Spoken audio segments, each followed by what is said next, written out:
Chapter 2.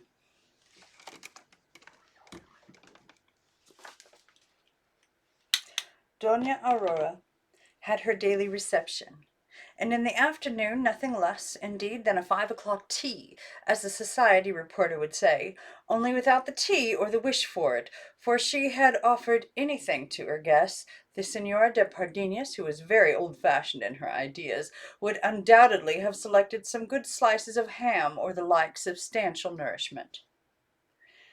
As her friends knew that she was accustomed to go out only in the morning, wrapped in her mantle and her fur cape, to make a few unceremonious calls or to do some shopping, and that she spent her afternoons at her dining-room window knitting, they attended these receptions punctually, attracted to them by the cheerful fire, by the easy chairs, by friendship and by habit. The larger part of the circle of Doña Aurora's friends was composed of the companions of her deceased husband, magistrates, or, as she called them in professional parlance, señores. Some few of these, who had already retired from active official life, were the most constant in their attendance. Certain seats in the dining-room were regarded as belonging of right to certain persons. The broad-backed easy-chair was set apart for Don Niconar Condas, the crown solicitor, who loved his ease. The leather-covered armchair with the soft seat was for Don Prudencio Rojas. The armchair covered with flowered cretonne by the chimney corner let no one attempt to dispute its possession with the patriarch Don Gaspar Febrero. This venerable personage was the soul of the company, the most active, the most imposing in appearance, and the gayest of the assemblage, notwithstanding his 80-odd years and his lame leg, broken by jumping from a horse-car. The first quarter of an hour's conversation was generally devoted to a discussion of the weather and the health of the company. There was not one of these worthy people who was not afflicted by some ailment or other. Some of them, indeed, were full of ailments, so that neither their complaints nor the remedies they discussed were of merely abstract interest. There an account was kept of the fluctuations in the chronic catarrhs, the rheumatic pains, the flatulent attacks, and the heartburns of each one of the assemblage, and they discussed as solemnly as they had formerly discussed a judgment the virtues of salicylic acid or of pectoral lozenges. The sanitary question being exhausted, for everything exhausts itself, they passed on, almost always following the lead of Signor Febrero, to treat of less agreeable matters. The amiable old man could not bear to hear all this talk of drugs, prescriptions, and potions. Anyone who would suppose one had one foot in the grave, he would say, smiling and showing his brilliant artificial teeth. The subject of the conversation was changed, but it scarcely ever turned on questions of the day. Like a gavotte played by a grandmother on an antiquated harpsichord, the ritornello of souvenirs and reminiscences of the past resounded here. The conversation usually began somewhat as follows. "Do you remember when I received my appointment to the Canary Islands during the Ministry of Narvaez? Narvaez? Oh. Or, what times those were, at least 10 years before the celebrated Fontanella's case. My eldest son was not yet born." Signor de Febrero interposed to restrain them in these sorrowful reminiscences of bygone days, also exclaiming with youthful vivacity, "Why, that took place only yesterday, as one might say, in the life of a nation that is a paltry 25 or 30 years. "Yes, but in a man's life." "Oh, or in a man's life either, if it comes to that. 40 or 50 I call the prime of life." "Speak for yourself. You have discovered the elixir of youth.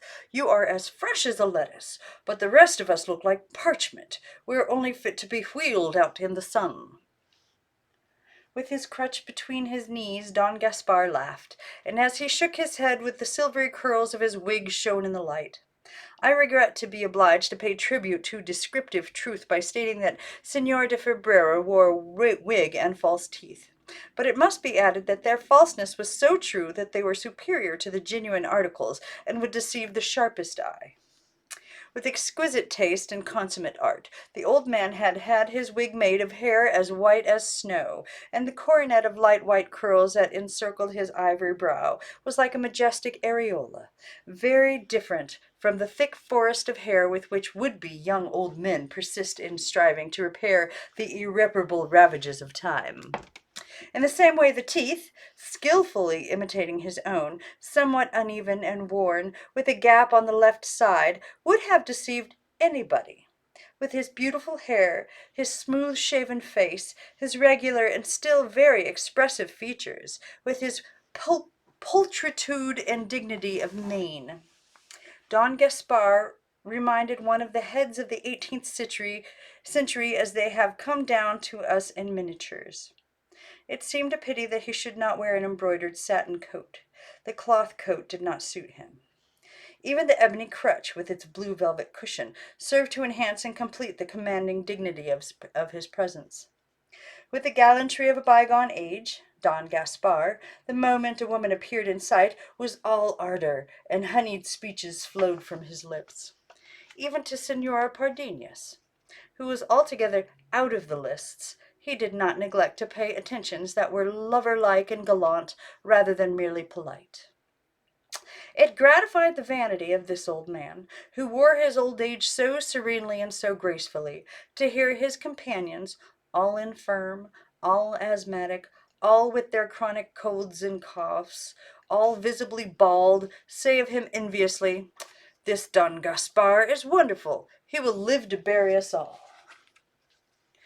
It was also a gratification to his vanity to prove to them the strength and clearness of his memory, and it was one which he often enjoyed, for at the reception of the Senora de Pardinas the thread of memory was constantly spun, and intermingled with it was a strand of gold, but of tarnished gold like that of an antique chasuble.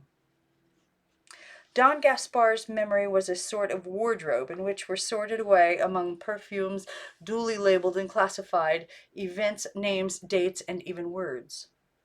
This, quote, "The Senor de Febrero is an old record book," Dona Aurora would say. When there was a difference of opinion regarding the date of some past event, Don Gaspar was appealed to as umpire.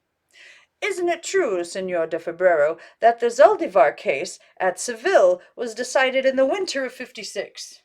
"No, senor, the winter of '57. I remember it was on the 15th of December. I mean the 16th, the birthday of our friend Don Niconar Candas."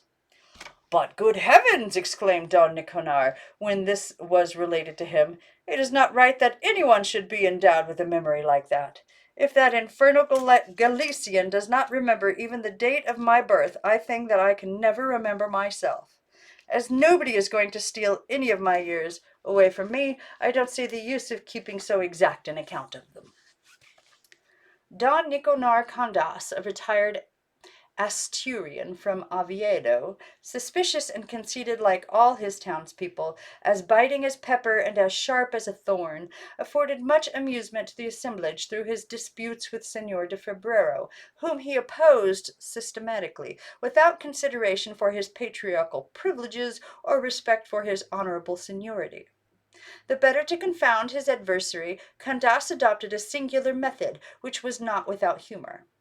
He pretended to be as deaf as a post, and he always carried in the pocket of his coat a little silver trumpet, which he put to his ear whenever he was able to answer and refute his opponent's arguments, but which he would say he had forgotten to bring with him when, not being able to do this, he wished to change the subject of conversation. Such a stratagem could not fail to succeed, and by the help of it he was always enabled to avoid being worsted in a dispute. In his language, Senor de Candas was as rude and ill-bred as Don Gaspar was choice, polite, and mellifluous, and for this reason he was out of harmony with the other habitués of the house. Nor was he so for this reason alone, but also because he was the only one of them who preferred the news of the day to reminiscences of the past, the only one who brought to this musty senate a breath of out-of-door air, of real life. The portentous memory of the octogenarian grew confused and uncertain when recent events were concerned, and Candas profited by this defect, and the admirable faculties of the patriarch was always trying to trip him up. Let us see, he would say, how our Don Gaspar would set about proving an alibi. He is impregnable in all that relates to the Calomarde ministry or the regency of Espartero, yet he does not remember what he was doing this morning. And imitating Don Gaspar's voice, he would add, "What did I do yesterday? Let me see. Did I go to see Rojas? Let me see. Did I go to see Rojas? I think so. What am I saying? No, no, I was walking in Recoletos. Yet I would not swear to that either." This humorous criticism of the patriarch might, to a certain extent, be applied with equal justice to all the other signores. It would seem as if the present did not exist for them, as if the past only had life and color.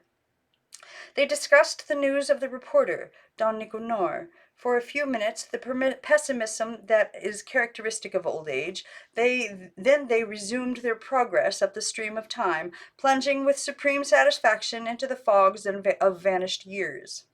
Perhaps, along with old age, they were influenced in this to some extent by the character acquired in the practice of the law, a profession based on scientific notions already stratified, a science purely historical, in which the spirit of innovation is a heresy, and in which the judicial problems of today are solved according to the standard of the Roman law or the jurisdiction of the Visigoths. Thus it was that the reunions in the house of the Senora de Pardinas might be likened to a rock standing motionless amid the ceaseless surge of the sea of life. The worthy senores did not see that among dusty and worm-eaten parchments, too, living germs palpitate, and the spirit of progress lives.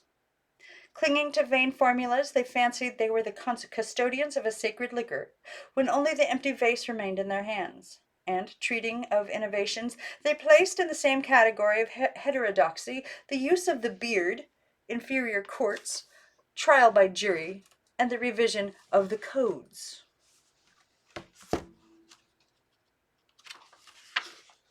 So that was the chapter 2. This is a very strange reading. I hope you can stick with me. I'm sure it'll get better. I'm just unsure of the purpose of this story yet. Apparently it's significant, so we'll just keep going on it. Chapter 3 to come. It's not an easy read, by the way.